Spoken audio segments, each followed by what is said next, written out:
Sonny, Joey, 500. Got some goats in the building. Get ready for a shakedown. Prepare for a shakedown. We from Philly where they clap like huddles when they break down.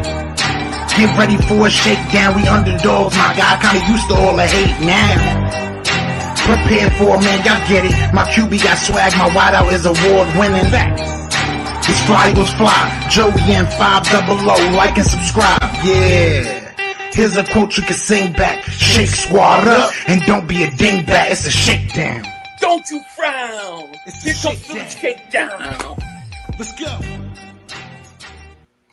You're by the way, Kick Dig back here. Welcome to the Philly Shakedown podcast on the eve of a huge game early in the season versus the Rams. Joey, what is going on, my man? It is week 3. There's playoff implications. Probably the most important game so far for the Eagles, and we got some things to talk about today, no doubt. So, yeah, no doubt about it. It's this huge game.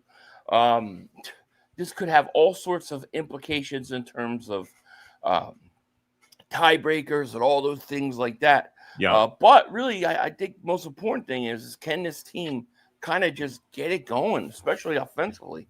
That's going to be the question. Yeah. Can they figure it out? Yeah, we were promised. We were promised that we're going to get better. But, and, we'll see. Yeah, but what's up, Pucker up, Buttercup? What's going on? C. Ren, what's up? KGK, Hadley, Danielson. Where's Danielson? Carlos, what's up? Casper, my man. Robert, MJ.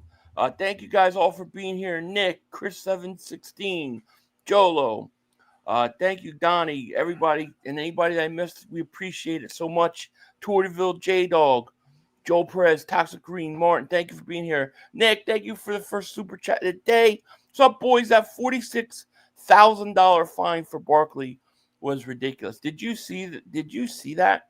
Barkley got fined for, they said, lowering his helmet. That was horrible. That was a horrible fine. I don't know if you saw it, but they picking on us. They're just picking on us at this point, like no doubt.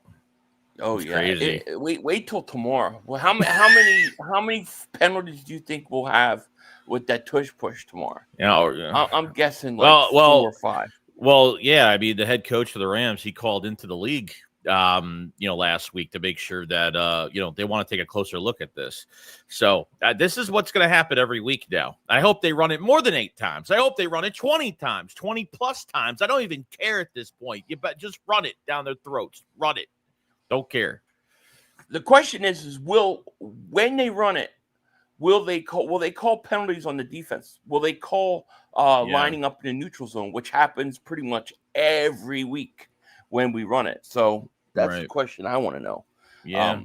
Will they call that? I doubt it. I clearly think the league is after the Eagles. I mean, if you look at everything with the penalties, with the tush push, with them trying to change the salary cap, boy, you can't tell me they don't have it out for the Eagles. You just can't tell me that. It's crazy. It's absolutely crazy. Double Dose, thank you for the super chat, my man. Appreciate you. Thank you so much. But you did send me, and we'll look at this real quick, the injury report for this game. Yeah. I guess this is the latest one. Steve Avila is out. He's not going to play. Brandon Fisk, the defensive end, oblique, is questionable. That could be a big loss for them. Yeah. If he doesn't play. Then Devontae Adams, he looks like he's going to be fine. Rob Hevenstein, Cody Parkinson, they looks like they're all going to be fine and good to go. Then we know Will Shipley is out, even though he's back at practice. Yeah. Then Jalen Carter, Goddard were full of practice. McKee was limited. He's questionable. And then Byron Young, forehead laceration. Dude, how do you get a forehead laceration? Yeah, I was confused laceration. on that. What is he doing? Yeah. I'm just asking. All right. Forehead laceration. The offensive lineman that's out for the Rams, he's a starting center, by the way. So starting center's out. Well, and I think for that defense, I think the key to this game is going to be those defensive tackles. Like, I think you need a good push up the middle. You got to keep. You can't let Stafford settle in there, man. He's too good of a quarterback. Right. True. Michael Goldberg says, "Hey guys, what's going on, man? How are you doing? What's up, buddy? What is happening?" Tortiville, Barkley was fined for. Oh God, I don't know if I could. Let me see if I can find it. If I can find it, I'll show it to you. Putting his head down, right? I think it was. Yeah, just putting his head down. Like literally, he didn't do anything, dude. He didn't do anything. It was the hit on the right sideline when he decleated somebody. Yeah, he put his head down, and they went after him. I can't get on. It's not letting me on. I don't know why, but yeah, he basically put his head down and hit a chief, ran over him, and they called the unsportsmanlike conduct, fined him $46,000. Total bullshit. That's crazy. Yeah, it's crazy. They're definitely coming after us, dude. And tomorrow, they're coming after us. Big Dom, thank you for the super chat. He goes, hope we can convert 5 4th and 1s and 2 touchdown tush pushes. That would be great, But I love how the narrative changed with the whole thing, where it's like, now, you had a few offsides you got away with, admittedly so, in versus Kansas City. Now it's, they always get away with it. They've been getting away with it for 2 years every time they do it, which is total bullcrap. No, now it's becoming the global phenomenon in football now. Like this, I mean, I think, the Eagles are going to piss more teams off, and I think more votes are going to swing their way after this year, and potentially this thing could be done. And the big question next year will be, can they win without the tush push? And, that's going to be a whole nother thing next off season. So, it's over. Yeah, it's done. No, it's over. This is it. This is our final swan song. This is the last year of it because they are trying to get that thing gone. Yeah. True. Let's see here.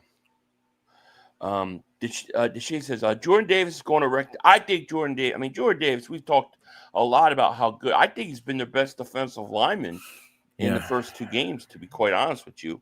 And I expect it to continue, and I expect Carter to play pretty good. And I think that those 2 guys are the key tomorrow. Got to get pressure up the middle on I always want to say Bradford. Stafford. What do you he's definitely not Bradford.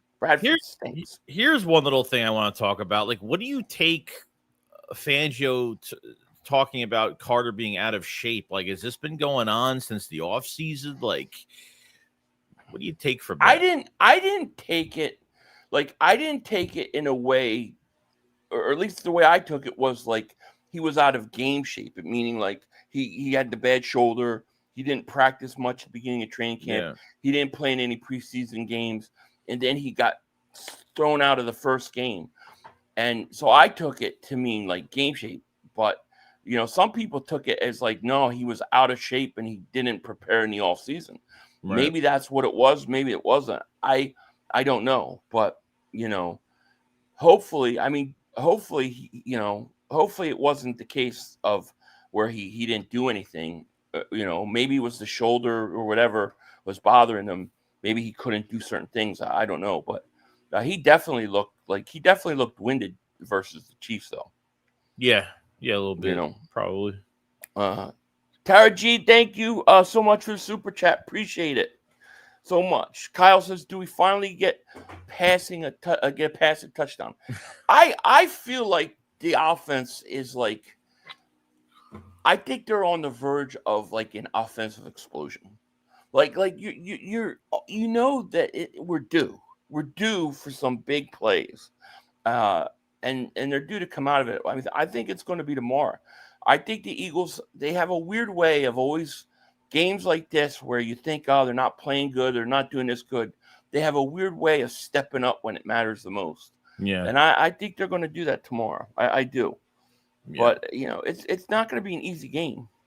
Yeah, no, I mean, it's still a really good team that knows us pretty well, and we know them pretty well. So this is the battle of 2-0 going into this. So it's going to be big, man. This is a big game, and like we're at home, which is great. So where we beat them the most. So and to Sevilla is the starting guard. Carter and Jomo should have a good day. So he's the starting guard. Yeah. Well, whatever in center guard, he's not playing, so that's got to help the Yeah. interior of the defensive line for sure. Yeah. I read today that he moved from guard to center. That's why I typed in and it said that he moved there. So I don't know if that was last year or it's this year. So I'm not sure, but that's what it said. Tortyville says, I hope I'm wrong, but I think the play designs are the bigger problem than the play calling. The wide receiver routes look like what Nick designed years ago when he first started. Yeah, they do look bad. I agree. I think, I think they do look bad. My theory on the Eagles and the offense, and I hope I'm right, because if I'm right, then this will get fixed. But I almost feel like they came into the season going, let's see how defenses play us, and let's figure that out, in season, and then we'll adjust accordingly. Because it seems like, they weren't prepared what some of these defenses have done early for them, but now they've got a couple weeks. Will they start to make the adjustments? That's going to be the question. But it does seem like the routes were bad. Like it seemed like when they all go long at the same time, they all go to the same spots in the field. They don't spread out. Especially in like if teams playing a zone defense, like you want to spread them out, and then you want to find guys that you got to hit that hole in that spot. You got to be very patient, and kind of take what you're given. But if everybody's crowded in one spot, it makes it a lot easier for them to play zone on you. Yeah, and I think with the pass rush too, with like these pass rushes are, where our protection is deteriorating a little bit because we're looking so predictable to the point where you're not going to trick any defense. They're going to be ready on that pass rush every single time. Hence why there was a couple deep throws that Hurts probably could have made if we weren't looking so basic, and Hurts had to either roll out or whatever. And another thing too, it's like, you can't, Devontae Smith and A.J. Brown, like one of them has to have a good game. I mean, look, I don't care if Devontae Smith has no targets or A.J. Brown has no targets. One of them has to have the better game. But if you take Dallas Goedert, so Goddard's coming back this week, okay? In Dallas, he had a lot of targets in Dallas.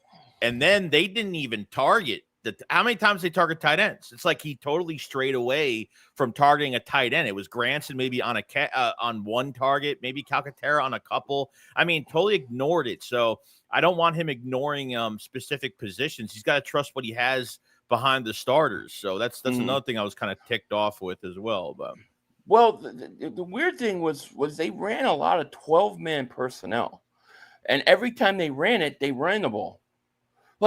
Like, don't you think that's like kind of tipping off the defenses that every time you're in 12-man personnel, you run the ball 90-something% of the time? Like those things made no sense to me. Like you had no Dallas Goedert. So why not put Mechie and Dotson? Like your receivers are better than your backup tight ends. Yeah. So like things like that, just, I feel like maybe they're trying to see what defenses we're going to do. Then they're adjusting, or they're kind of being a little arrogant, where it's like, oh, well, we're good enough where it doesn't matter what the defense does. We'll figure it out. Maybe that's the case too. A Warrior Rage says this, Philly's being too gracious. I think Patullo doesn't have the makings of a varsity athlete. He might not. I'm not even a coach, and I can get AJ and Devontae open. Yeah, well, I mean, you might be right about that. Maybe I am being too gracious. I mean, we're going to find out. I think the next 2 weeks, to me, this is a huge 2 weeks for the Eagles. So if they can't get it together, and if the offense plays the way it played the first 2 weeks, I don't think they win tomorrow. Like seriously, they got to be better, or they're not going to win. True. Adam, thank you for the super chat. He goes, past couple years, I've been seeing a pattern possibly. Seems like we start slow, teams get ragged by everyone in the media and fans alike, and a game like this where we're doubted, we show up and shut people up. I smell a big W. That's kind of what I feel like too. It seems like that's the case. Sometimes I wonder, is like, does Sirianni come out and go, this is what I want to do at the beginning of every year, and then when it's not working, he goes back to what works? It's like, because it seems like every year under Sirianni, we go through this early in the year. And it seems like they have, and you discussed it earlier, it's like, the advantage the Eagles have in this game is that they haven't put everything on the field yet. Play calling wise, like that's the big advantage they have. They have plays in their back pocket, and that's what they could really start to switch things up now. It just depends on what they want to do it. If that's actually the plan of how they're doing it, to see how teams are, I think my first bit of analysis is how are they attacking to get to shut Saquon Barkley down, and I think you really work off of that into the passing game, and working on some different things. So yeah, it's going to be interesting, Bald Eagle, man, thank you for the super chat. He goes, I think Sirianni gets these new offensive coordinators settled in by calling the games for the first few games. Once the offensive coordinator is comfortable, he gives them the keys. I mean, I don't know. I don't think Nick has been calling the plays, right? No. I mean, I don't think he's been calling the plays at all. So, it's just got to be better, man. They just got to be better. Yeah. Yeah, I figured the problem we would have had in the first few games was not running the ball enough, because as a passing game coordinator that Patul's been here the last few years, that's what I was really afraid of. Now I feel like they're just using, got to be careful with Barkley. As much as we know he could probably handle it, we don't want to get his body worn out early in the season, and he's going to run out of gas by the end of the year, or worse, get injured. Because his body's pushed to the max, giving him, I don't know if you can afford to give him over 23 carries a game or forcefully force it with Saquon on a lot of plays, because you're not doing anything else, getting anybody involved in this offense. So that's what I'm really worried about. But we'll see. Danielson says 12-man personnel is great. I mean, if you have the right players for it, it's great. To me, when you don't have Goddard and you have Calcaterra there that can't block, right? And granted, they can't block. Yet you're putting them in, and then you're running anyways. Well, one, you're tipping off the defense, because they know when you got 12-man personnel, you run it about 90% of the time. But two, you don't have your best tight end out there. Yet you have two receivers sitting on the bench who are better than the two tight ends you have in the game. So I think it purely matters who you have out there. You know what I mean? I think that matters more than what you run. Yeah. In my opinion. Yeah. Gustavo, thank you for the super chat. I think AJ goes off tomorrow. Yeah, I mean, look, I said AJ would go off last week. I believe he's gonna I believe he's gonna go off too. I do. I mean, I would think so, anyways. Yeah, we don't want to see him depressed after the game, even though they win. He looks so depressed. No, I know, but everybody wants to make a big, like a big deal of it. You know what I mean? No, and let me take this second real quick, dude. Let me show you. Shout out to Prophet X for sponsoring this video. Use promo code Philly500, and what's your promo code, Joey? Shake72. Shake72. Go to Profit X and you get $200 in Profit X cash. Just use those promo codes. But speaking of receptions, and you can see this, right? No, I see nothing but Zach you Pascal. Don't see the screen? Oh. Yeah, I don't know why it always does that. But let me show you. Let me show you this, because I think this, if this doesn't hit, I don't know what will. Okay. Yeah. But can you see this now? Yes, I do. Okay. So if you look at total receptions tomorrow, AJ Brown 4.5, over under 4.5. To me, the play has got to be AJ Brown over 4.5 receptions. Yeah. I mean, right? I mean, he's due. Plus, he's going up against a cornerback, right? A corner that doesn't even start, and then he's killed him before. He's killed him. Yeah. I think the bet or play of the day, I think it's AJ Brown over 4.5 catches. What do you think, man? Yeah, it's a great mismatch. It's probably gonna be Emmanuel Forbes, like you just said. I mean, and they're down to start. The Rams are down to starting corner, so if it's got to be over 4.5. This has got to be his day. This has got to be his game. This is AJ Brown's moment to shine. So hopefully they get him involved. Right, and like I said, use promo code Philly500 and Shake72. Get $200 in Profit X cash. Just use those promo codes, and you won't be disappointed. And I think, to be honest with you, I think I think this is a great play. So if you guys choose to do it, I don't think you'll be disappointed at all. No, definitely not. Shout out to Prophet X. Yes. For sponsoring this video. Bonzology says Bob Taylor Swift blew me. Oh, I don't know. I have no idea. You're reading it. You're fucking reading it. Swift blew me. I didn't know what it was going to say. It was Bonzology. I said, nah, he ain't going to say nothing.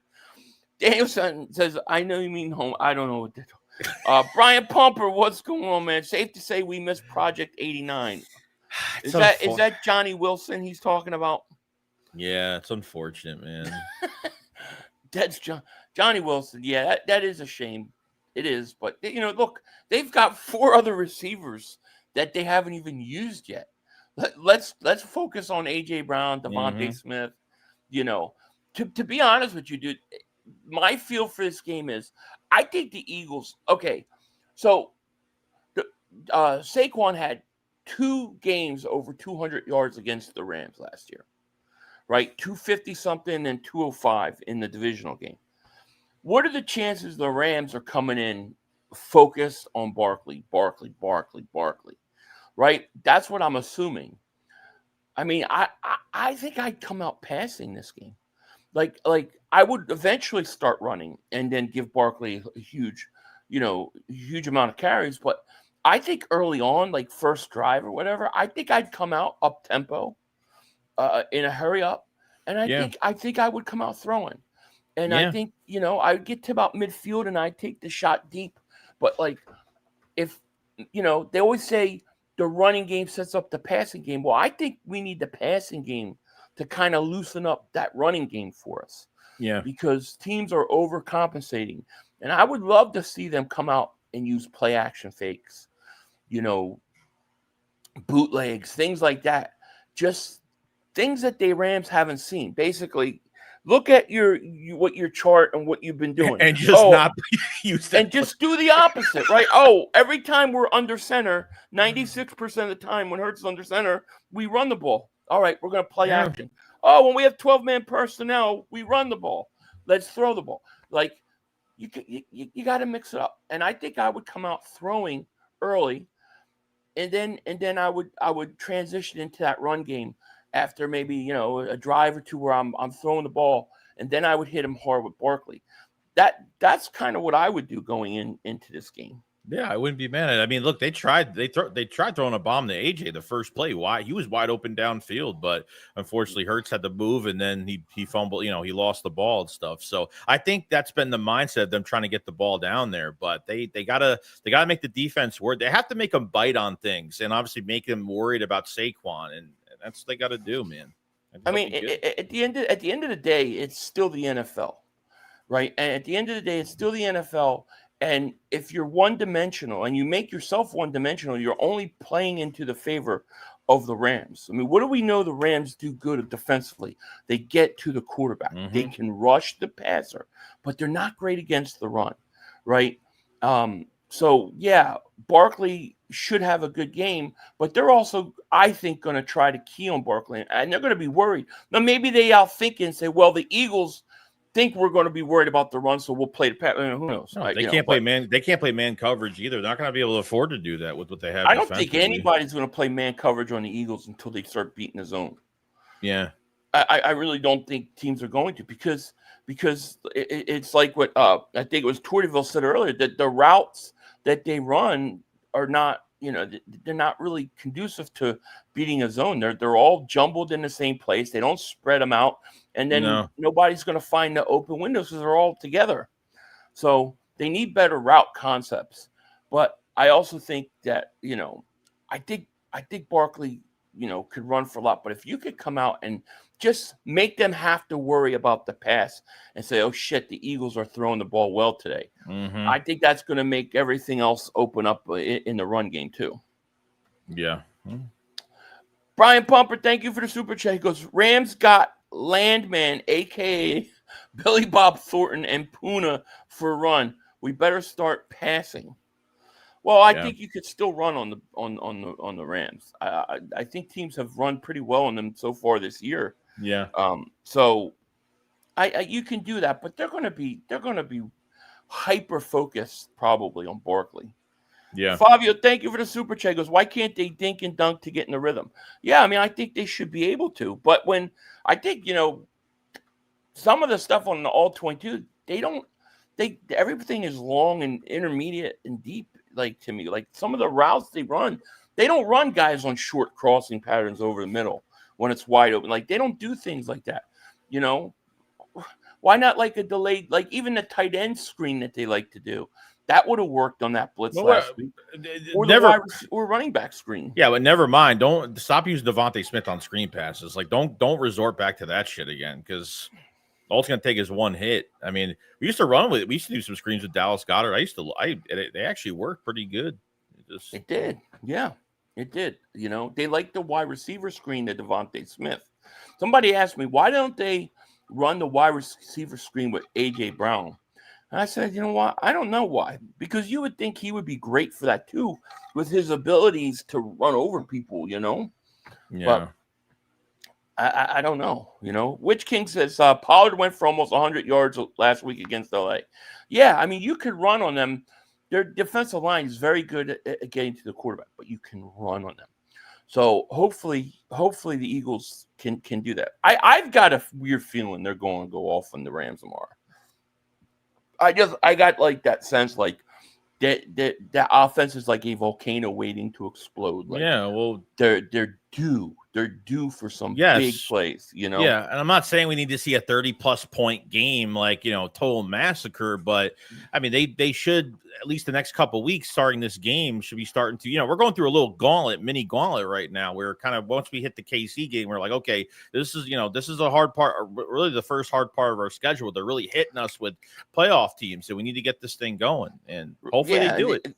These are teams that are supposed to be contenders in the NFC. Like these two games, if you come out of these next two games and you're 4-0, because 4-0, the NFC conference is going to be there. Realistically though, like after, like if they could get to 4-0, like the only games you're really going to worry about, and I'm not saying that I'm being cocky or conceited about it, but I'm saying you got Green Bay and Detroit on back-to-back primetime games, back-to-back primetime 4-0, baby. You get to 4-0, you get ready for one more of these.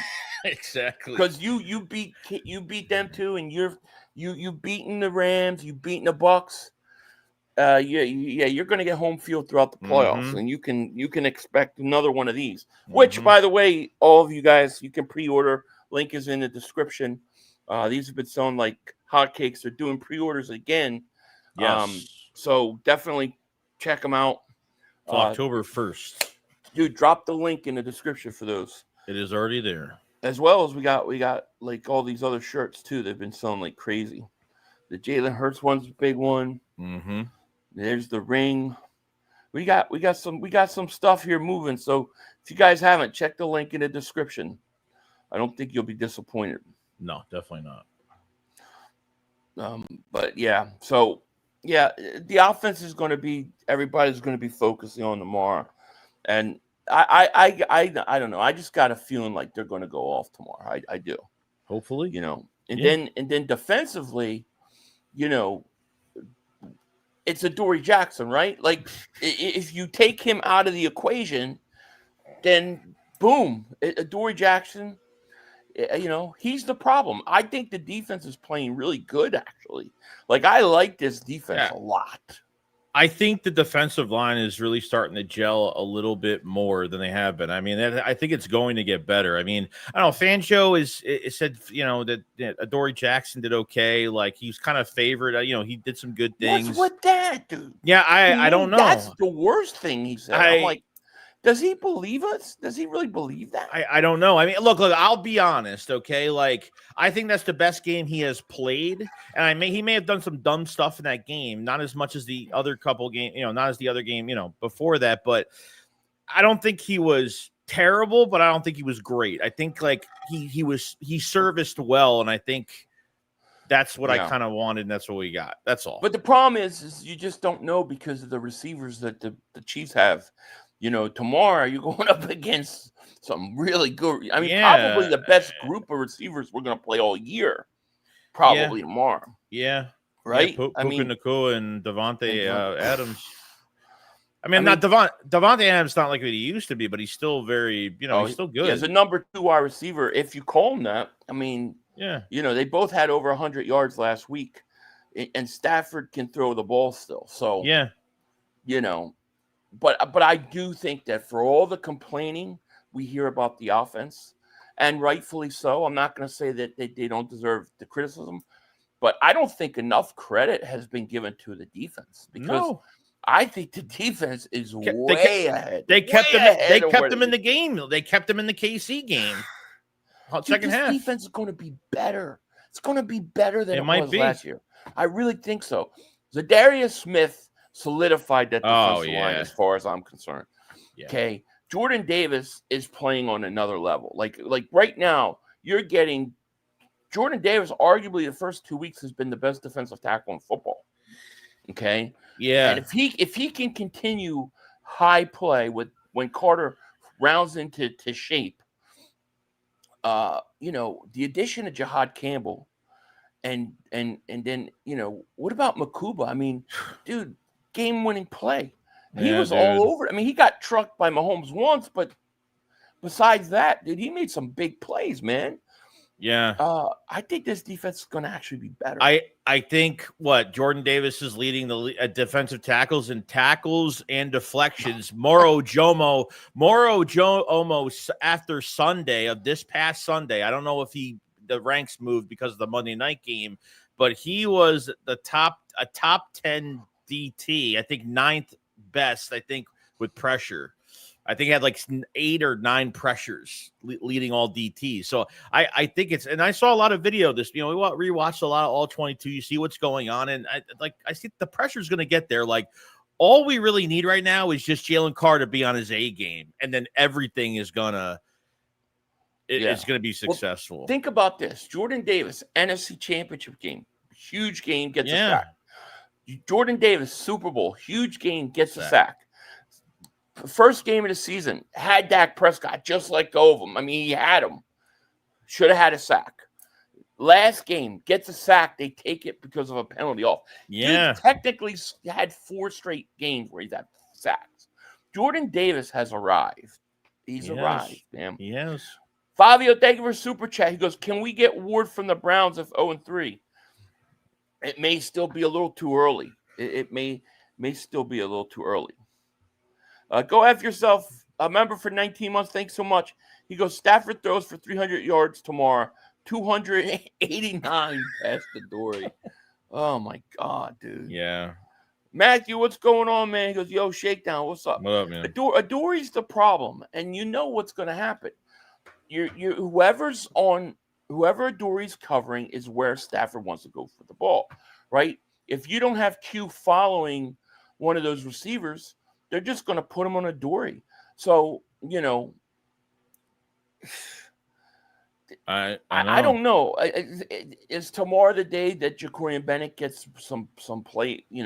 Gets to play or what? I want him to start for an entire game. And I'm not saying that's the answer. I just want to see it, so it's not a questionable thing all year. But obviously, he's not putting him on the field, and all these compliments towards Adoree. And like Fangio, he's pretty straight up in his press conferences. Like he's not going to say a player was terrible, but he's going to say, yeah, he missed some opportunities.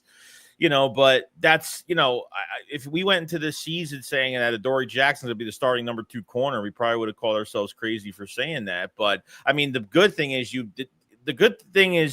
this is the only problem you have. Like DeJean is on the inside. Like that's been a problem we've had for a lot of years on the inside. And, that is kind of straightened out. And if they have to put DeJean at that number 2 spot in a crucial moment, if need be, they can. We don't want to do that, but you know why they have DeJean on the inside, I think, more than anything? He's a good tackler. Yeah. Because he's a tackler. He can tackle. He had the one play where Kelsey did a nice stiff arm on him. But, man, he made some open field tackles in that game that were really important, dude. So I think that as long as he tackles the way he is, they're going to keep him in that middle of the field. Fabio, thank you for the super chat. He goes, can we get Ward? Oh, I read that one. Yeah, Ward. I would look. Ward has to be a trade deadline. The Browns play, who do they play tomorrow? Cleveland. I think they play Green Bay, right? I think they play, they're going to be 0-4 tomorrow. So after tomorrow, maybe when you get 0-4, you're done. You know? Yeah. A good defense and a good corner can hide defensive weaknesses. Hopefully they figure out how to play around Adoree Jackson's ineptitude. Yeah, I hope so. To me, the biggest problem with Adoree Jackson, the biggest problem is his yak. The yards after the catch that he gives up is brutal. I understand the guy's going to give up a catch here or there. Yeah, of course. Guy's going to make a catch. But if you tackle him right away and don't give up those yards after catch, I can live with that. But the yards after the catch, man, he gets killed with that. Mm-hmm. That, to me, is the most frustrating thing, you know? True. But I really want Denzel Ward. I mean, look, we'll have to see when the trade deadline comes. There was an article, and it was by Jimmy Kempski. I don't have it. I don't have it here. Well, maybe I can pull it up if you give me a second. If I can find it.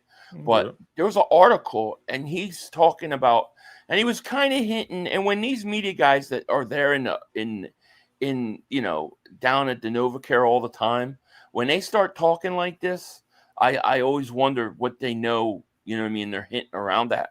But he was saying that he feels like the feeling kind of is around there that Howie's up to something big.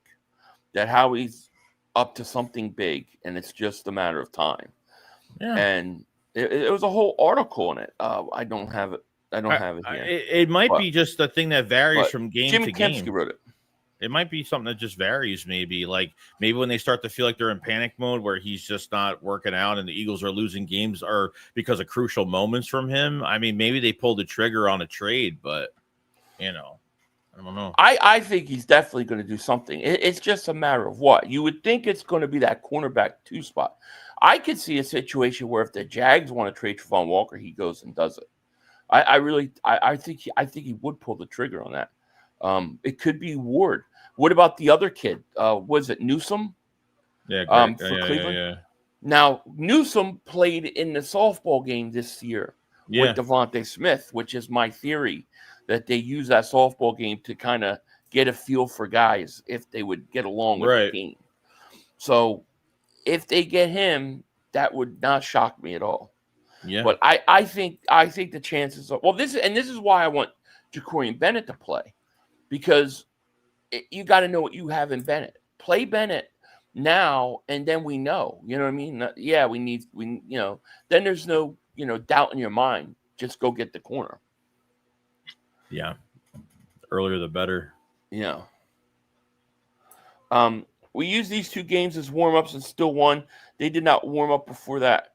No, I mean, we started 2-2 last year, and really, we didn't really look that good. If you remember the Atlanta game, we were kind of really not that great offensively. We were good in the Green Bay game. We scored points. But in the Atlanta game, we kind of struggled offensively. Then in the New Orleans game, it was like 3-0, 6-0? Yeah. In the fourth quarter, and we finally broke a big run by Barkley. I mean, at that point, the Saints were on a hot streak, or like a really short hot streak they were on. So they were coming in as like really big contenders, and they blew Dallas out, and they blew somebody else out. Yeah, and everybody's like, "Oh, they're the best team in the NFC." It was a dogfight.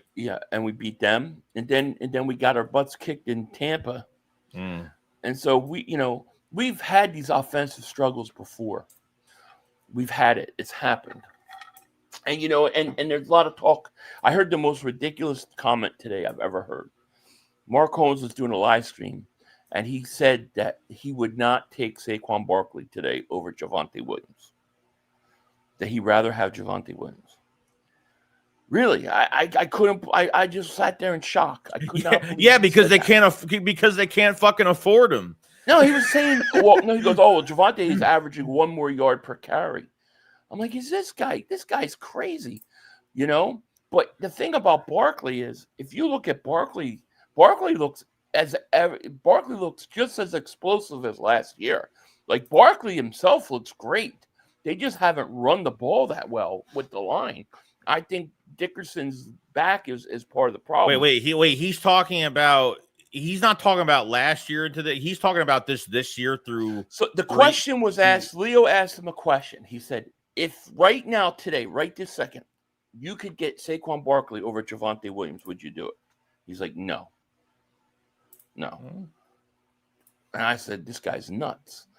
But the thing with Barkley is Barkley might not have, may not have a 100-yard game so far this year, but Barkley to me has looked as ever explosive as always. No issue. He's not the issue. The issue has been the line. Yeah.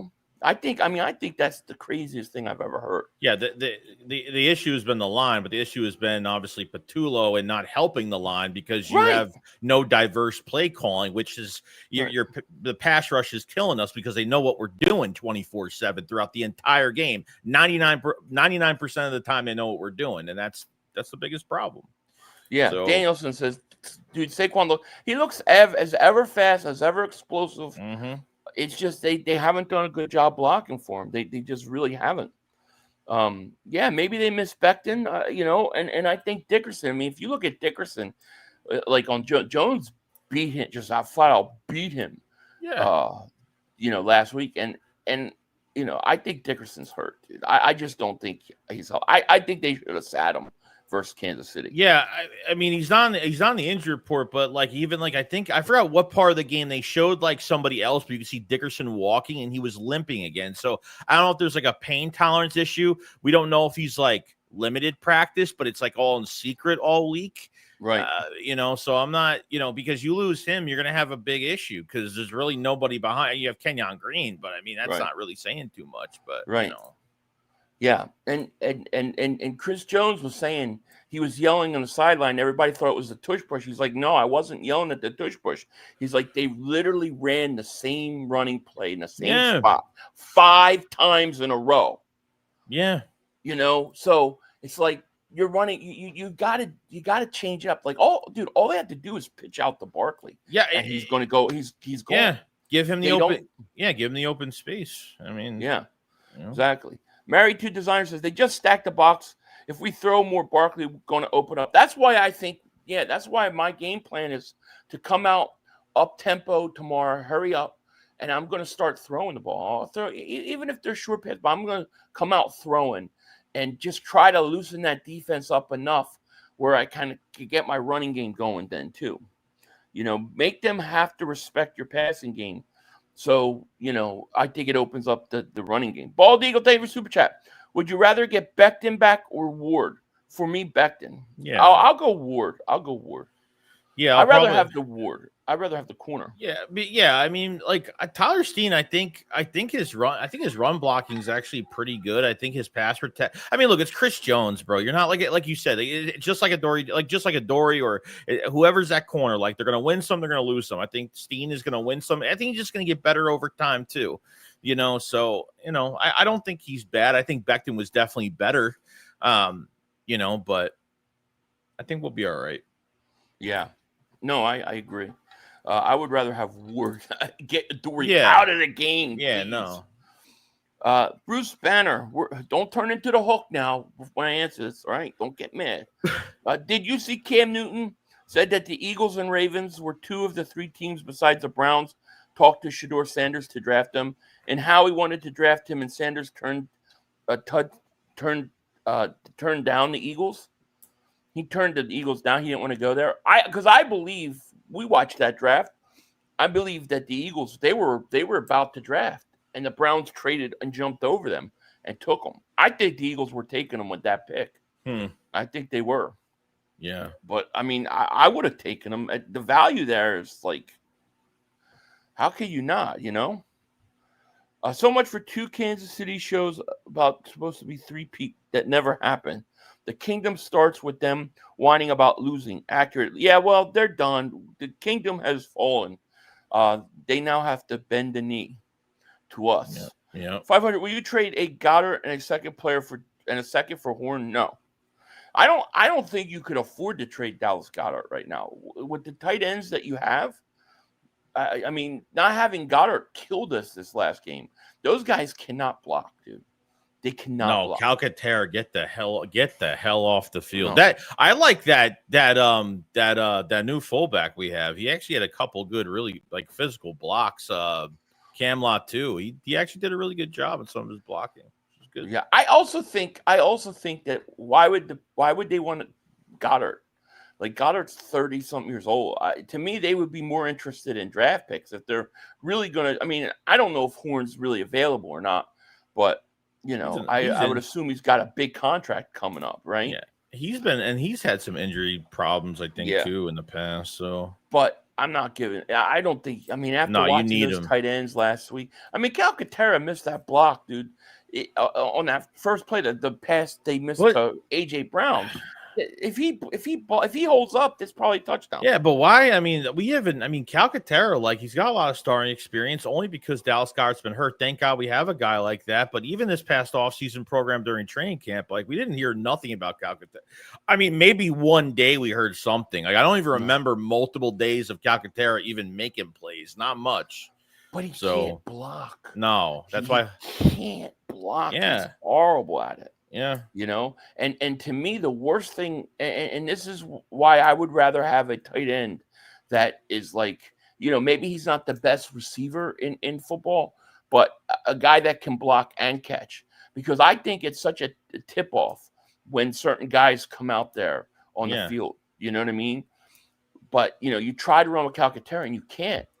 It's like and teams are gonna know that, and he can't do the dirty work. He can't do the dirty work unless he's getting the ball. He can't do the dirty work at all. No, he's a good receiver, but forget blocking. So I would not get rid of Goddard. Jay Wheels, thank you for the super chat. He goes, Steen is the weakness on the offensive line with Dickerson hurt. Well, I mean, you've got Hall of Famer right tackle. You got, to me, a legitimate Pro Bowl center, a Pro Bowl left guard, and a Pro Bowl left tackle. So, yeah, I mean, to say he's the weakest link on a really talented offensive line, that doesn't mean he's bad. You know what I mean? No, I can't even blame it on the offensive line. Yeah, look, you're like I said, you're gonna win some, lose some, but it comes down to like what that defense knows what's happening. And I'm sorry, but when you're at a shotgun running the ball from shotgun, I don't know how many times. And it's like 95% of the time in that KC game when they were in shotgun running the ball, they did it 95% of the time. I mean, it's just, how's the offensive line supposed to survive an entire game like that when the defense knows what they're doing? I mean, they know what they're doing. It's just, well, they came out and they went under center for three or four straight plays. Every one of them was a run, and Barkley was doing like 8 yards a carry while they were under center, and then they just went away from it. I was like, well, where's the play action? Like, I thought there was 3 snaps in a row. I thought they were setting up the big play action, and they never ran it. I don't understand why they're scared to run play action. Like, to me, it's a no-brainer, dude. It's a no-brainer. Yeah. Mr. Ralph Florian says, nah, I mean, Dickerson's liable. Well, if Dickerson's hurt, then he's, I think, the worst guy that you have on the field. Because if he can't block because he's hurt, then that's a problem. No. I would have liked to see Dickerson not play because he had the mini bye week, and then he would have had another week off. But, hopefully he'll be ready to go. I mean, we just got to hope so. Yeah. A broke Kyle Pitts can't block for shit. No, he can't. Nobody worries about the run game when he comes in. They know, okay, here comes Kyle Pitts. They're passing the ball. I think it tips teams off. I really do. Yeah, I believe it. Danielson, you guys are talking about something else. Don't get mad, but I don't know. Bob's in here. Kansas City Bob. Man, he must be really sour. You better focus on beating the Giants, dude. I said you guys are going to blow up the Giants. You better not prove me wrong. Yeah. In the Eagles playbook, the play action pass is in the 4th chapter. We're only in the 2nd chapter now. I know, it's true. Well, we'll see. We'll see what adjustments they make tomorrow. Like, did they even make adjustments between the Cowboys game and the Kansas City game? It didn't seem like it at all. No, not that so I've seen. You think we see Bigsby tomorrow?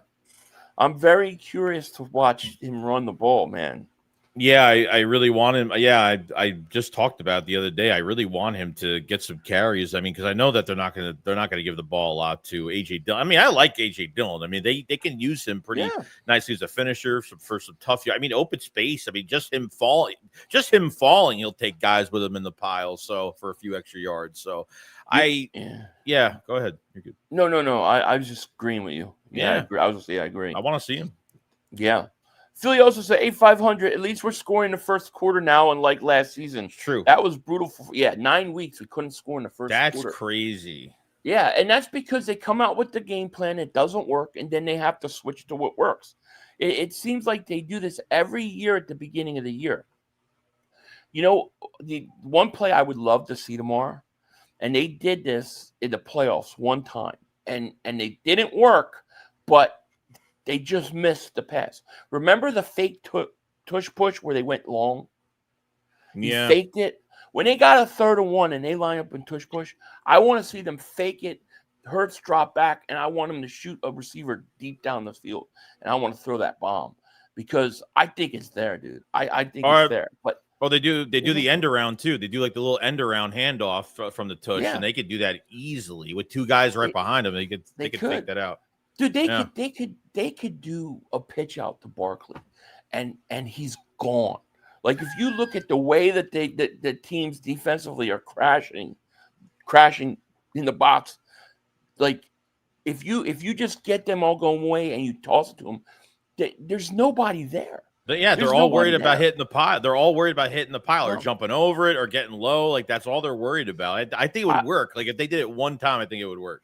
I was watching like a couple of handoffs in that game where they ran right, and it was primarily when Hurts was under center, but you see the entire defense go with them. If Hurts fakes it and then bootlegs out around the other way, there's nothing there. He could stop, set, and you could probably have a guy wide open down the field. Why don't they do that? I don't get it. It's not that hard, really. You have a 2,000-yard running back who scares the crap out of everybody. Don't be afraid to use the play action and take advantage of that. You know what I mean? Yeah.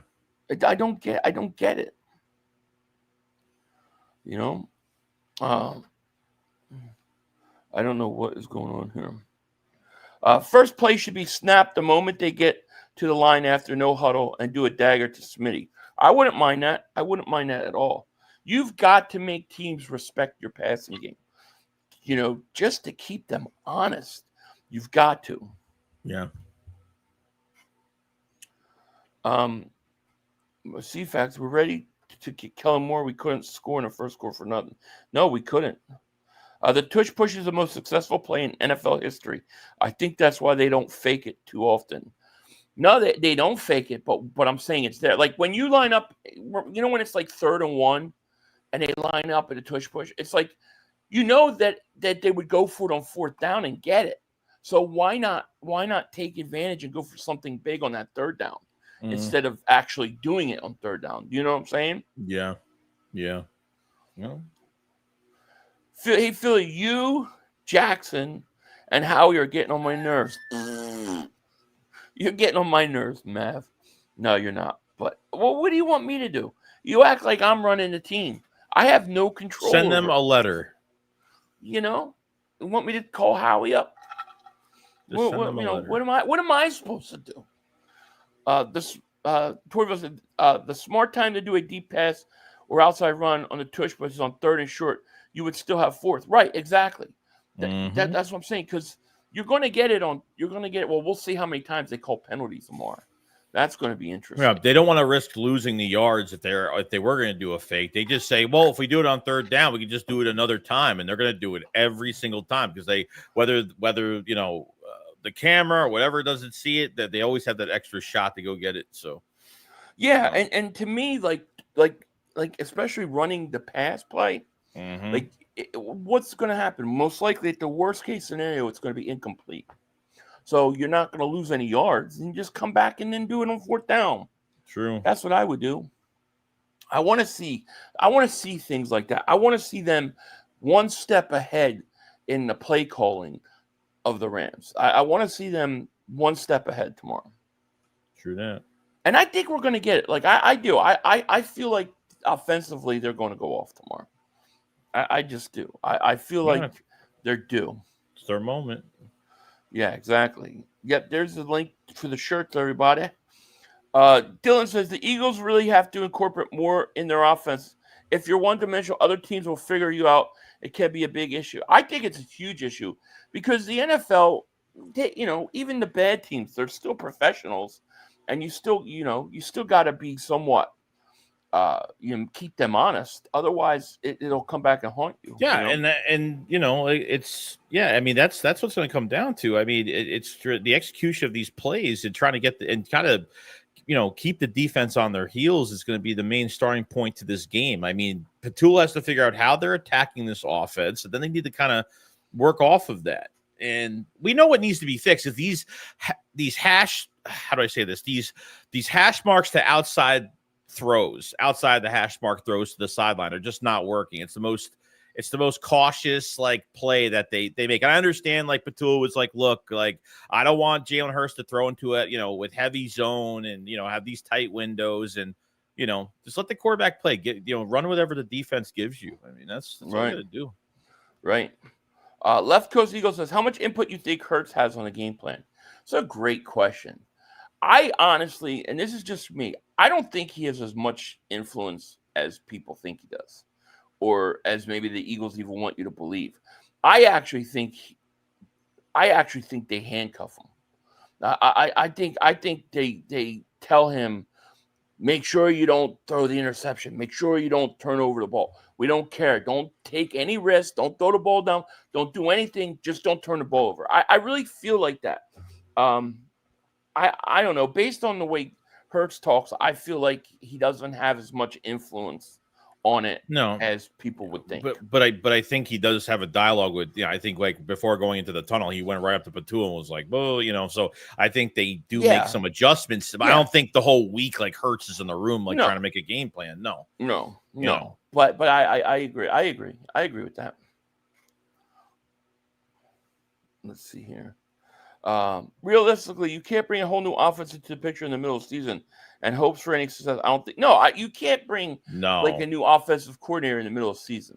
But fortunately, what we're talking about is not a new game. It's not even a new system. It's just using more things that we don't use. We haven't started the system. There's no system in place. They're not using their full repertoire of stuff. They're just not. They're very limited in what they're using. I mean, to the point where people will actually text me and stuff, email me stuff saying, I think the Eagles just are trying to hide their offense for right now. I'm like, I don't think that's what they're doing. I just think that they're not. I think they're so analytic driven that it's okay, well, on this play, it's 90% of the time we got to do this, 90% of the time we got to do that. But it's imbalanced, that's to me, I think they're very imbalanced. 12-man personnel, you don't throw 90-something% of the time you run the ball. Jalen Hurts under center, 96% of the time you run the ball. You don't think teams know that? They do.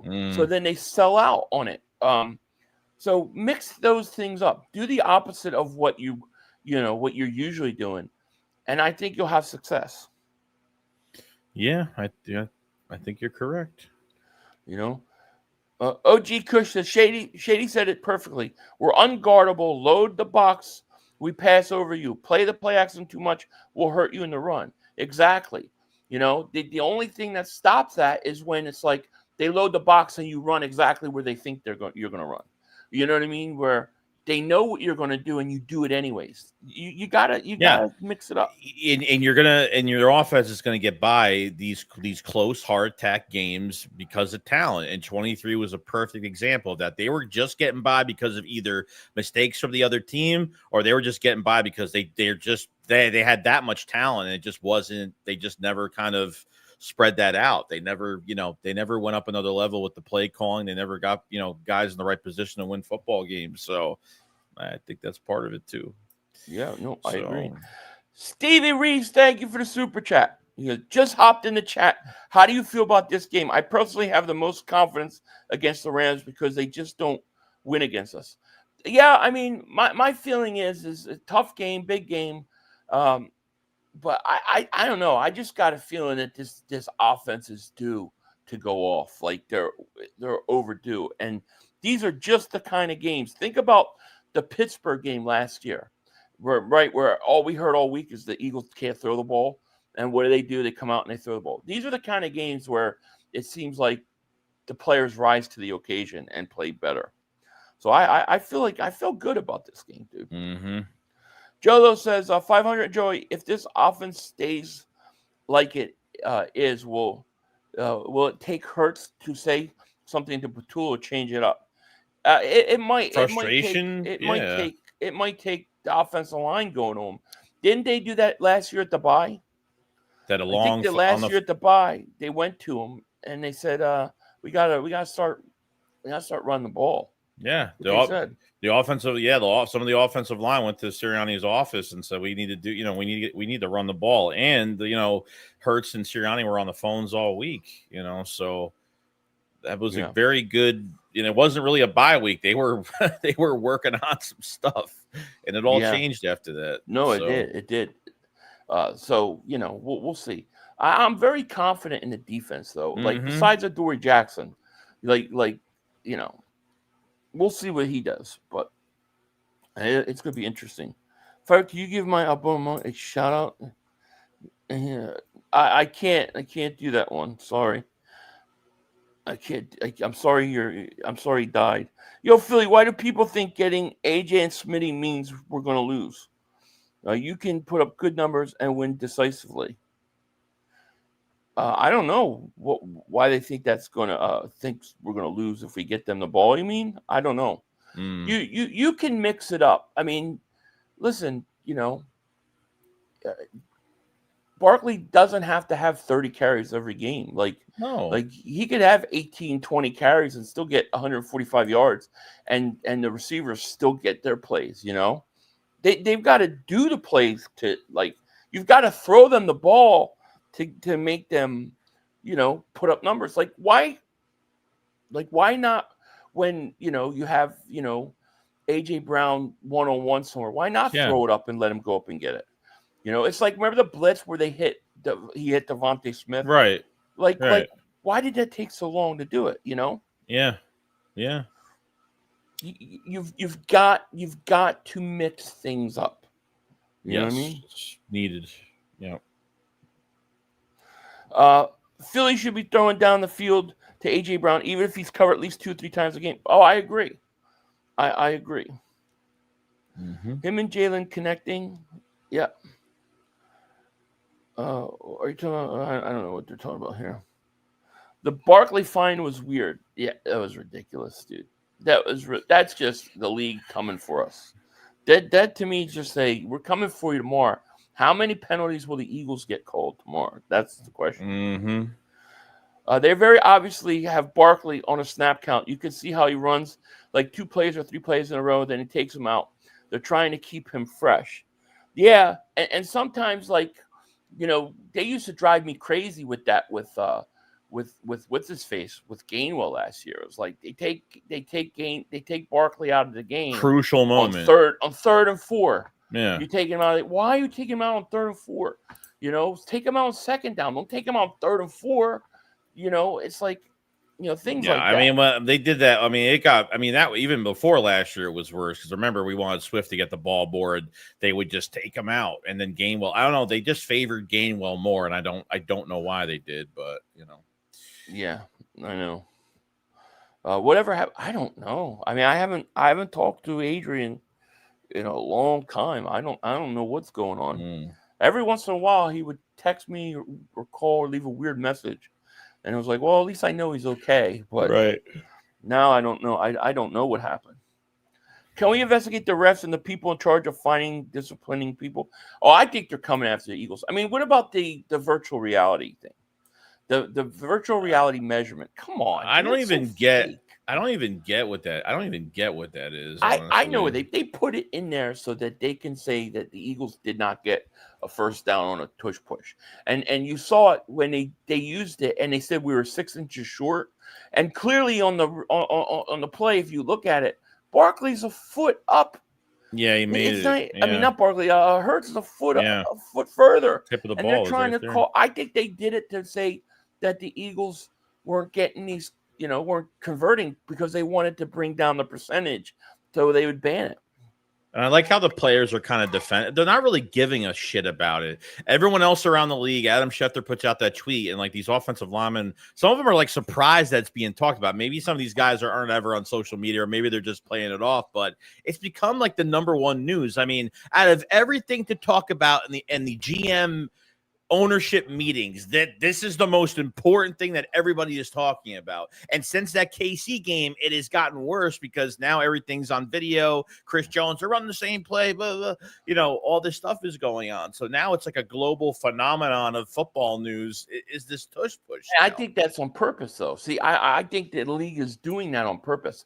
When that referee came in and said, "I'm getting really tired of the tush push," and then when Adam Schefter said what he said, like, I think that's all planned. I think that was all planned to villainize the play, right? And then say, "Oh, look, the Eagles were offsides. They're always offsides." And now the league has figured out that they can just say, "Well, we can't officiate the play. It's too hard to officiate," and then they can use that to ban it. So, like, I think it was all planned by the league. I think they're giving the Eagles a hard time, and I think it's going to continue. And the Eagles just need to keep doing it to spite them. Yeah, like, just keep doing it to spite the league. Just the last year, just use it as many times as possible. That's it. Win another chip. Schefter can suck one too, right? I would hire Frank Reich as offensive coordinator. He's experienced. He's Nick Sirianni's daddy, so Nick will listen to him. Well, the thing is he almost got the job, and he took a job. Didn't he take a job at Stanford for a while as a? I don't even know. Did he? I think he took a job in Stanford as like a consultant, offensive consultant or something. So once that's over, there's a lot of speculation that he may take a job with the Eagles as a consultant, which would set him up to be the offensive coordinator next year. You can't fire the coordinator now and replace him with somebody that's going to do something different. But the good thing with Frank Reich is you get Frank Reich, you don't have to worry about this coordinator problem for another 3-4 years, right? Because he's not going to get a head coaching job right away. No, I think he's done being a head coach now. My friend. It's another friend that we got to watch out for. Yeah, he's in Stanford. Yeah, he's the head. He's the head coach? Oh shit! I didn't know that. I thought he was a consultant. Let me see. Yeah, well, I didn't think he was the head coach. Mike McDaniels. I mean, McDaniels may be a guy to get because, like, I think he's a good offensive coordinator. I don't think he's a good head coach, but he could be a guy too. I didn't think he was the head coach. Yeah, he is. Yeah. Wow, then he ain't going nowhere. Yeah, forget that. Did you see the Eagles D is ranked number 1? No, I didn't see it, but I'm not surprised.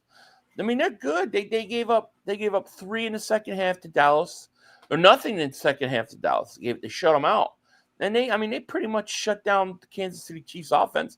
And I know the Chiefs don't have certain weapons, but they still got Mahomes, and they did a good job. Yeah. Tomorrow is the big test, though. If they shut Stafford down tomorrow, and the Rams come out and the offense didn't do much, then you know they're for real, man. Yeah.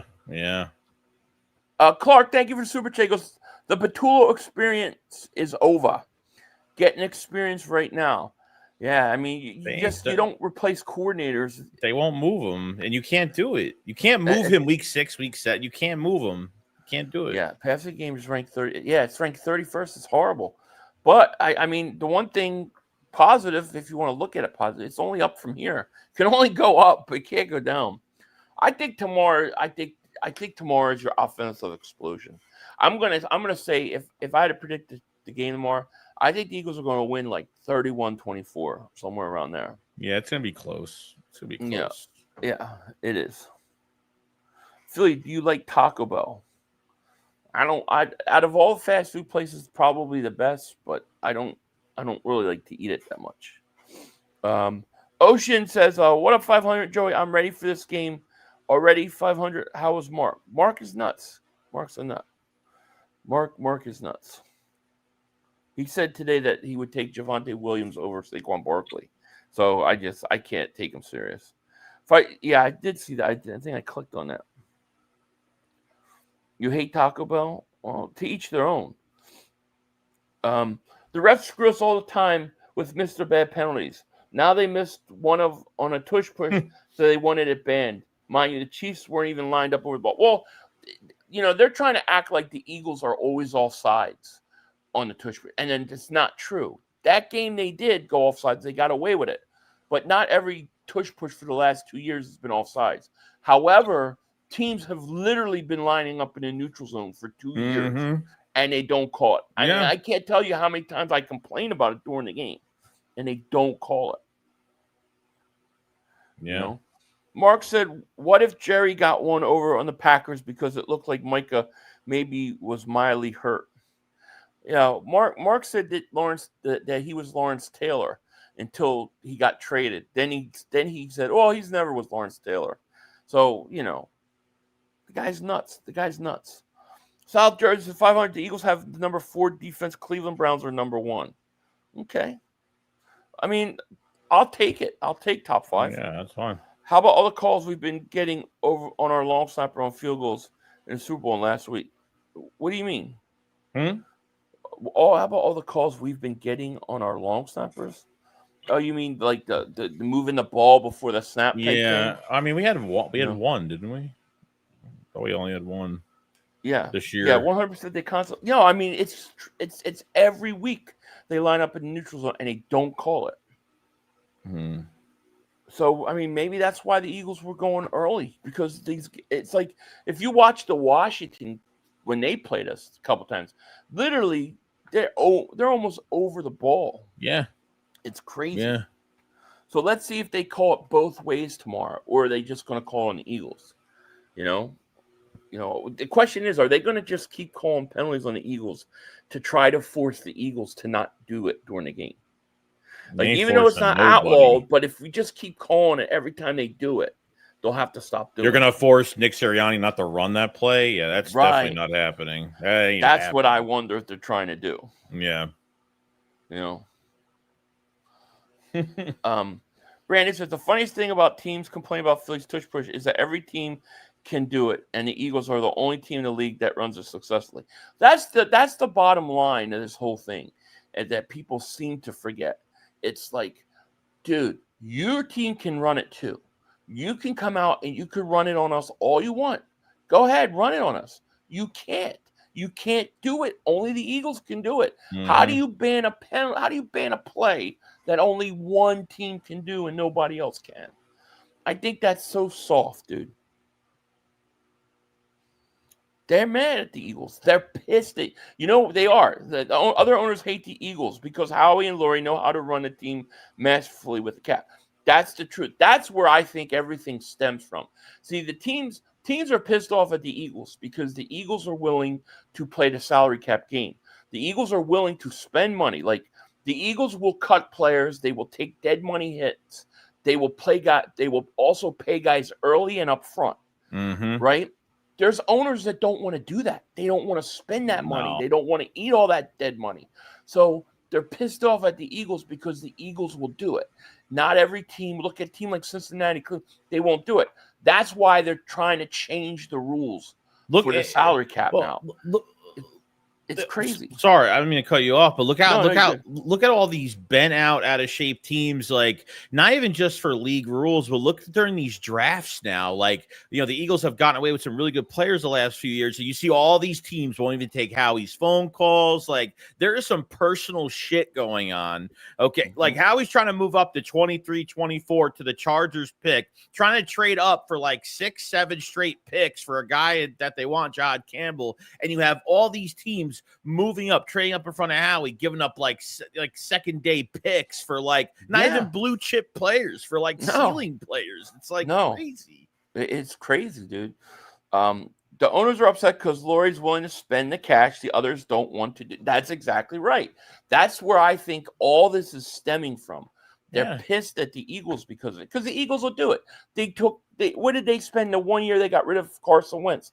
They took like, I think it was like $53 million dead money hit. They'll take it.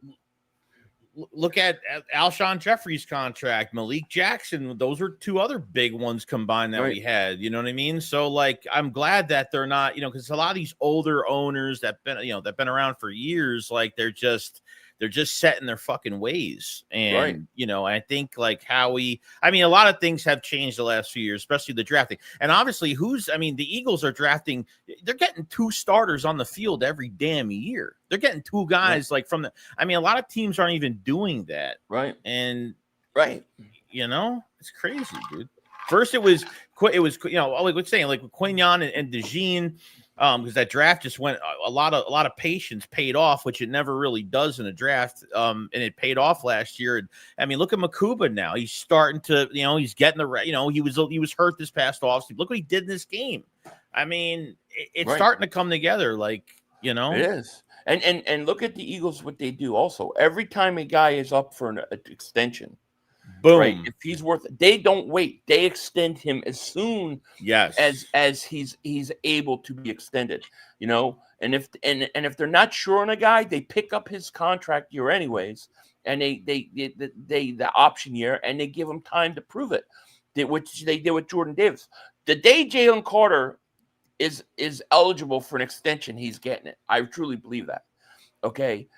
Teams hate that. Like teams do not want to deal with that. They don't want to pay all that upfront money. They don't want to eat the salary cap. They don't want to eat dead money. Yeah. And the Eagles do it because they're allowed to. And it's strategy. And they're pissed off. The league is pissed off at them. And you're beating teams, and when you sign guys, you're beating teams to the punch, because then you won't be paying them most money, and that's what usually happens. Like, look, like Hurts took less money to give, to get other contracts for other guys. That's the type of guy he is. Of course, like the quarterback's going to get paid, but Devontae Smith takes less money. You have, I think Devontae Smith's not even a top 15 paid wide receiver in the league. I think AJ Brown's like 13, 14 or something like that. No team, like, it's all about the team, not like Justin Jefferson and some of these other guys that are just sucking as much cap space out of that team and not giving a crap about anyone else but themselves. Yeah. Like, I get it. Guys need to get the bag. I get it, but it's a selfless team. They're going to change. They're going to try to change this. This next time they do the collective bargaining agreement, they're going to try to change the rules of the salary cap to help the owners that are pissed off that don't want to spend money. They're going to try to make it so the Eagles can't do what they're doing. And then Howie's just going to find another workaround. They're going to. But you can't hide if you want to win or if you want to lose. If the owner really doesn't want to win, it shows. It does. Jeffrey Lurie wants to win. Leo, what's going on, man? I heard you on Mark Holmes today said the stupidest thing I've ever heard, that he would take Javonte Williams over Saquon Barkley. The guy's totally lost it. But Leo says, and everybody go check out his channel, go sub him up. Said the last couple of drafts, you could tell teams are constructing their roster to either mirror the Eagles or compete directly against them. Yep. Good quarterback, good running back, wide receiver one, and linebackers. It's why they hate us. It's absolutely true. And they're always a step behind every time. Step behind. Right. And that's what you saw when everybody was saying the running game is dead, running backs are dead.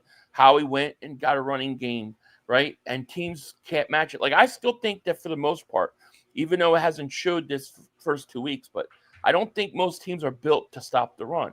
So, once the Eagles get everything taken care of and Dickerson gets healthy, I think that it's going to be the same problem. But yeah, the league is not happy with the Eagles, so they're coming after us. We are the bad boys. There's no question about it.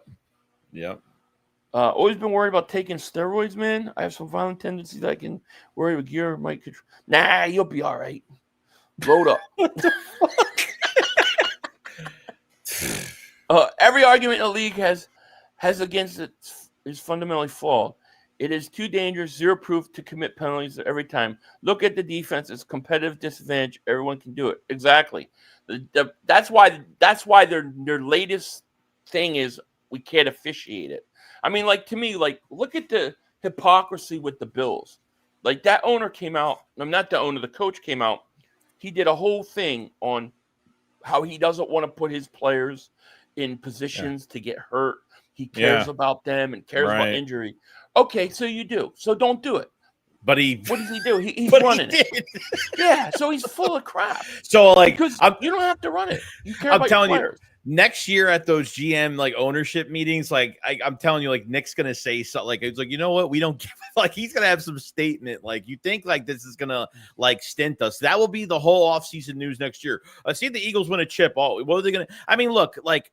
That the Eagles only won the Super Bowl, the last couple of years over, this play. But look at the 70s, look at the 80s. I mean, a lot of physical hits that you really can't make today. A lot of things have been dumbed down and softened up with regards to physicality in these games. You're telling me a running back can't put his fucking head down like as a running back? I mean, man, it's crazy. It's nuts, dude. It's crazy. Torio says they can't officiate anything anyways. What's the do? That's so true. That is true. But, it's crazy. Like, even if you look at the whole tush push thing, how many times do they actually push Hurts? There's a lot of times where they don't even push him. Hurts is they're going to ban it, and then Hurts is going to come back and do the quarterback sneak. And it's going to be 90-something% of the time he gets it. What are they going to do then? Ban the quarterback sneak? The one thing I could say, like the first time they ran it, they were in the black on blacks. The first time they ran it, Goddard like carried him like to the end. So, yeah. Like that looks pretty bad. But like, even if they get rid of it, like they're gonna find a loophole around it. It's like Subway. They're gonna move somebody. They're gonna do something. They're gonna do something. Crazy. I don't know. Crazy. If it was if this was Dallas's play, they would have shirts. They would be doing Netflix documentaries on it. They already had one. They just had they would be doing one just on the play. So it's like when the Cowboys do their victory formation thing, and they get up and they do that. That's the stupidest thing. I'm glad we don't. Over 30 years we haven't had to see it much because they don't win, so that's good. Makuba is going to have a big game more. I hope so, man. I love the guy. Thanks for the bird section shout out. We are beginning the golden era of Eagles football. So I got the golden hat on. The way we were set up. Yeah. Oh no, this was this? No, this wasn't Hatlands. Never mind. This was Hatlands. Yeah. The red one. This was Eagles website. Golden era, baby. Golden Eagle. The way we are set up, I believe we have caught Dallas with number of Super Bowls when Hurts is done play. I agree. He'll be pretty close. I think by 2030. We're going to be either caught up or one behind, but it's over for Dallas. They should have AJ Brown just stand behind, not push, and just yawn post-game interview. All he did is a quarterback sneak. I know, right? I think they're going to call a lot of penalties on the Eagles every time they run it now. I do. I think that's the plan. We're just going to call penalties every time they run it so that they won't run it. Yeah, they're going to get hit with some tomorrow. It's gonna be crazy. Danielson said they actually misspelled Makuba's name in the print comp. Did they? Interesting. I used to spell it wrong. I have seen no Rams or Charger fans in my life. I've seen a couple. Couple. Well, yeah, you're in Cali, so yeah. I don't like white uniforms. Okay. Yeah. All right, we gotta talk about this. Yeah. What the hell, dude? Why are they wearing white jerseys tomorrow? Maybe the Rams want to wear. I don't know. Maybe the Rams want to wear. It's Philly. It's Philly. I would never wear the white jerseys in Philly unless it's preseason. Maybe they're doing a whiteout, maybe they're doing a whiteout. Are they white on white? Are they white and green? Oh shit! So that's the first time in history it's the first time. They haven't done it since Chip Dip Kelly. Chip Dip Kelly used to do it if it was too hot. But I don't think somebody said it's only going to be 83 degrees tomorrow. So what? I don't understand. I hate the white jerseys, dude. To me, that's a bad omen. I don't like it. Don't wear white. Why are you wearing white? It's crazy. Like Cowboys wear white at home. Don't wear white at home. I don't know. I don't like it, dude. Wear the. Maybe if it was wearing white with like the Kelly green helmet, that would be cool. But like, I think they're white jerseys. I think it's just so outdated, dude. I think it needs a major overhaul. Yeah, they might, yeah. David Super Chat goes, hey, Philly, I'm trying a skinny Joey Chiefs. Oh, yes. Let me know how it is, man. I want to try one. It looks good. White may make it harder for the ref to make up shit calls. It's not easy to see. So you think the Eagles are doing it because they know that the league is going to be calling a bunch of penalties on them? And you know what? I bet you a lot of them are going to be wearing white gloves too, because that will really. It's hard to see. But they're not wearing white pants though. They're wearing green pants. Yeah. Like, why are we wearing white at home? I don't know. What are you doing? Why are you doing it? You know. Yeah, maybe they'll bust out some secret white Kelly green. That would be cool. Something like that. But, like, I don't know. I can't figure out what they're doing with the white jerseys. It's a little weird to me. A little bit. You know? A little bit. Yeah. And nobody has said anything about it. Well, it started at practice because in practice, the defense was wearing green and the offense was wearing white at practice this week. And everyone started to figure, why are they wearing white? And yeah, because, it's like crazy. Yeah. Yeah. Eagles are wearing white tomorrow due to the heat. Well, what's the temperature going to be tomorrow? No, I'm serious. If it's the heat, okay, I get it. If it's heat, fine. But what's the temperature supposed to be? That's all I want to know. What's the temperature supposed to be? Bro, 8% of the team is effing Georgia talking about the heat. Yeah, I mean, it's true. We wore white jerseys in the Saquon 255-yard game versus the Rams. Yeah, but that was away. That was away. You were in LA. Wearing white on the road is fine. I'm all for that. But I don't. 73 degrees tomorrow. That's not that hot. It's a good day. That's a good day. Yeah, that's not hot. That's not hot at all. I always wear the same color jerseys the team does on game day because wherever I wear the opposite color, the Eagles usually lose. I'm a little superstitious about it now. No, I hear you. Do you think Mike McDaniels would love to come to the Eagles with all these weapons? Maybe as offensive coordinator, maybe. I mean, but he's got to get fired first, which you probably give him a couple weeks. I'm so smooth says we all need to calm down about the offense. We struggled just as much at the beginning of last year. Then we got rolling around 4-5. I expect to see. I do too. We agree. We both think that they're actually gonna go off tomorrow, and I really think so too. I still don't know why they're wearing white jerseys though. But you know, I don't know. I don't like it. You know, and if it's humidity, well, I don't know that the white jersey is going to help you with humidity. You know, it helps you. It doesn't matter. Humidity doesn't help anything. If it's 90 degrees outside, you know what I mean? Like 95, I get it. But I don't like it, dude. I'm superstitious like that. Like, I don't like changing. I like your podcast a little bit. It seems like my chat's being ignored.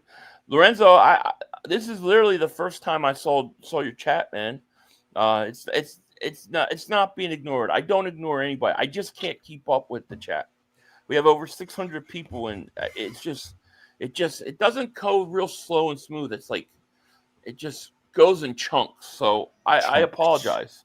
Like BMO, this is the first time I see him all day. Wearing the road jerseys could be a way to troll that dumb stat the Rams threw out about road rushing touchdowns. Huh. Yeah, I would like to know. I hope they ask somebody, like, why are we wearing white? You know, like, can somebody tell me? 150 plus rushing, 200 passing, all I want. That's a good day. I would love like a 350-yard day by Barkley. Just go off. You know, I put my game jersey exactly on 1 hour before the game. I was wearing red boxers during the Chiefs game, completely forgot. Changed in the fourth quarter and started to take over. There you go. It's all because of his boxers. Yeah. I can't wear a jersey right now. It's too hot here. Where I live, it's too hot. It's like, you know, we're getting 100-degree days sometimes. It's like, I can't do it, dude. It's just too hot. I'm either wearing a white Cunningham jersey tomorrow or white Lane Johnson. That's cool. Now, I have white Kelly Green jerseys. I have a white Kelly Green A.J. Brown. And who else? I think I have a white. I think it's a Nolan Smith. And it looks awesome, dude. It looks awesome. Why they wouldn't do that? It looks great. All the weapons we have, and Dallas Goedert has been the most valuable weapon for Hurts since the playoffs last year. Yeah, well, I mean, he's a good outlet, which they didn't have. Yeah, yeah. The Eagles have definitely missed a beat without him. I mean, thank God they had him at the end of the year last year. Thank God he was back. So Wearing white at home is a notable event. Yeah, it's odd that they do it. I don't think they've done it in 10 years. During the regular season. I think they did it the year with Chip Dip Kelly. He would want white, remember, early in the year. Yeah. And I think that one time when they switched from Reebok to Nike had a problem getting the exact color. So we had to wait till like week 10 before we could wear those. So I think that's probably why. But I don't think anybody knows why we're wearing white. Hateful Wings says, Phil, I think we're wearing white because the Rams have wore white 2 weeks in a row, so they need to wear their dark jerseys. No, I mean that's not. It's not their decision. Dallas wears white Dallas wears their road jerseys every week, so that's not what it is. The Eagles, the home team chooses what to wear. Yes. So the Eagles are choosing why white. I don't know. Maybe they're going to unveil a brand new white Kelly Green jersey. Now that would be cool. All right. You need to No, I'm just trying to figure something that I want to be Breaking like, oh, now I get it, Order. You want to talk about Katera? We talked about Katera and how he can't block. But to sum it up again, what we said was he can't block. He can't block. And why you have him out there trying to block is ridiculous. I want to see the white Kelly Green helmet with the white. Yeah, me too. Well, we'll find out what's going on. Dallas color scheme looks something like from 1960. Yeah, I think Dallas white jerseys are the ugliest jerseys in the league. I do. The black and Kelly Green wings would be fire. Yeah, I know. I look at it sometimes. I just stare at it. I go, oh, yeah. Yeah, that would be so freaking awesome. Oh, yeah. Man. Yes. Saquon's favorite team to run against is the Rams. Saquon will have 180 yards to the ground. We need that kind of day. That's what we're looking for, man. Yeah. Remember the Eagles wore white when we played the Rams at home in the wild card game back in '89. We lost the game. That's what his buddy was like. Yeah, I vaguely remember that. Why did we wear white then? I never thought about that, but you're right. So my wife and her husband think you're handsome. Thanks. Do you think after the Tampa Bay game things are going to ease up? Well, you got Denver at home after that Tampa game, right? Yeah. I mean, you should win it. I do think it gets easier. I do. I actually think their schedule gets easier later in the year. Yeah. So we'll see. Yeah. But anyways, we're an hour and a half in, dude. We need to let people go. People need not to go. talk about. It's just a lot of shit going on. Yeah, we got. What do you got? What are your plans for tomorrow? Just streaming, and which we'll talk about later. I don't know what your schedule is the rest of the day. Oh yeah, no, I'm doing the Eagles game and then the Cowboys game right after. Okay. So after the Cowboys game, we could do about 7 post game if you want. That's fine. Yeah. So we'll do something like that. 500 Joey, we all have an upset watch tomorrow. Dallas going to lose tomorrow. I think it's stupid that we can't teach Calcaterra how to block a tackle. I mean, I'm assuming they've worked on it with him. He's just not good at it. You know what I mean? So we'll see. Yeah. A lot of people think the Giants are going to win tomorrow. I think the Giants are going to get killed tomorrow.